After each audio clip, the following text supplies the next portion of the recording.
CPM നേതാവ് AM Arif ഒരു മതസംഘടനയ്ക്ക് നൽകിയ ആശംസ വിവാദമാകുന്നു. കമ്മ്യൂണിസ്റ്റ് പ്രത്യയശാസ്ത്രത്തിൽ നിന്ന് വ്യതിചലിച്ചുകൊണ്ട് നൽകിയ ആശംസയെക്കുറിച്ച് സമൂഹ മാധ്യമങ്ങളിലടക്കം വിമർശനം ഉയരുകയാണ്. അസ്സലാമു അലൈക്കും വറഹ്മത്തുള്ളാഹി വബറകാതുഹു. കേരളത്തിലെ മുജാഹിദ് പ്രസ്ഥാനത്തിന്റെ 10ാം സംസ്ഥാന സമ്മേളനം ഇൻഷാ അല്ലാഹ് ഈ 2022 ഡിസംബർ മാസം 29 മുതൽ 2023 ജനുവരി 1 വരെ കോഴിക്കോട് വെച്ച് നടക്കുകയാണ്. ഈ സമ്മേളനത്തിൽ നിർഭയത്വമാണ് മതം, അഭിമാനമാണ് മതേതരത്വം എന്ന സന്ദേശമുയർത്തിയാണ് ഈ സമ്മേളനത്തിന്റെ മുഖ്യ ക്യാമ്പയിൻ നിശ്ചയിച്ചിട്ടുള്ളത്. പ്രധാനപ്പെട്ട മതസംഘടനകളുടെ സമ്മേളനങ്ങളിൽ രാഷ്ട്രീയ നേതാക്കൾ പങ്കെടുക്കുന്നത് പതിവാണ്. സംഘടനകളെ പ്രശംസിച്ച് പ്രസംഗിക്കാറുമുണ്ട്. എന്നാൽ മതത്തിലൂന്നിയുള്ള ആശംസ പതിവില്ല. കമ്മ്യൂണിസ്റ്റ് പാർട്ടിയുടെ പ്രത്യയശാസ്ത്രത്തിന് വിരുദ്ധമാണ് ആരിഫിന്റെ നിലപാട്.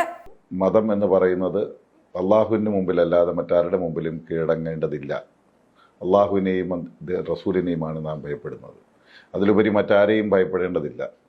മതത്തെ കേന്ദ്രീകരിക്കുന്നത് ഏത് തരത്തിലാണെന്നും ആരിഫ് വ്യക്തമാക്കുന്നു. വ്യത്യസ്ത മതവിഭാഗങ്ങൾ ഒന്നിച്ചു താമസിക്കുന്ന, ജീവിക്കുന്ന, വിശ്വാസികളും അവിശ്വാസികളും എല്ലാം ഇടകലർന്ന് ജീവിക്കുന്ന ഈ സമൂഹത്തിൽ മതേതരത്വമാണ് നമ്മുടെ നാടിൻ്റെ അഭിമാനം. ആ നിലയിൽ രാജ്യത്തിൻ്റെ അഭിമാനം അതാണ്. അത് സംരക്ഷിക്കുക എന്നതും ഈ സന്ദേശമാണ് ഈ സമ്മേളനം മുന്നോട്ട് വയ്ക്കുന്നത്. അതേസമയം സമൂഹ മാധ്യമങ്ങളിൽ പ്രചരിക്കുന്ന വീഡിയോ വൈറലായി മാറിയിരിക്കുകയാണ്. CPMന്റെ നിലപാടുകളെ മങ്ങലേൽപ്പിക്കുന്ന പ്രവൃത്തിയാണ് MP ആരിഫിന്റെ ഭാഗത്തു നിന്ന് ഉണ്ടായിരിക്കുന്നതെന്ന വിമർശനമാണ് കൂടുതലായി ഉയരുന്നത്. എന്നാൽ വിമർശനങ്ങളെ ഖണ്ഡിക്കുന്ന മറുപടിയാണ് MP നൽകിയിരിക്കുന്നത്. ദൈവത്തെ ഭയപ്പെടുന്നു എന്നുള്ളതാണ് പറയുന്നത്. ഞാൻ ദൈവവിശ്വാസിയാണെന്ന് എല്ലാവർക്കും അറിയാം.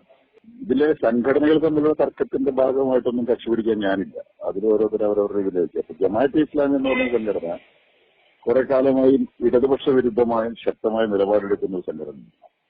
അതുകൊണ്ട് തന്നെ ഞങ്ങളാരും അതിനോട് സഹകരിക്കാറില്ല. അപ്പൊ മുജാഹിദിന്റെ സമ്മേളനത്തിൽ മതേതരത്വം ഒരു പ്രധാന ക്യാമ്പയിനായി ഉയർത്തിക്കൊണ്ട് വരുമ്പോൾ അതിനെ ഞങ്ങളെപ്പോലുള്ള ജനപ്രതിനിധികൾ എല്ലാവരും പിന്തുണയ്ക്കേണ്ടതാണ്. അതേ ഉള്ളൂ ഉദ്ദേശിച്ചത്. അല്ല അതിനപ്പുറത്തേക്ക് ഏതെങ്കിലും ഒരു മുജാഹിദ് വിഭാഗത്തിൻ്റെതാണ് ശരി, മറ്റു കാര്യങ്ങളെല്ലാം തെറ്റ് എന്നുള്ള നിലയിലൊന്നും അഭിപ്രായപ്പെട്ടുകൊണ്ടല്ലല്ലോ നമ്മൾ രംഗത്ത് വന്നിരിക്കുന്നത്. ഇതേ സന്ദേശം ഉയർത്തി ഏതെല്ലാം സംഘടനകൾ വരുന്നോ അവരെല്ലാം നമ്മൾ പിന്തുണയ്ക്കും. മതേതരത്വത്തിന്റെ സംരക്ഷണാർത്ഥമുള്ള ക്യാമ്പയിൻ ഏത് സംഘടന എടുത്താലും സ്വാഭാവികമായും നമ്മൾ അതിനെ പിന്തുണയ്ക്കും. അത്രേ ഉള്ളൂ. ജനപ്രതിനിധി എന്ന നിലയിലാണ് താൻ പിന്തുണ നൽകിയതെന്നും മതത്തിനല്ല മതേതര മൂല്യത്തിനാണ് താൻ പ്രാധാന്യം നൽകുന്നതെന്നുമാണ് MP യുടെ വാദം.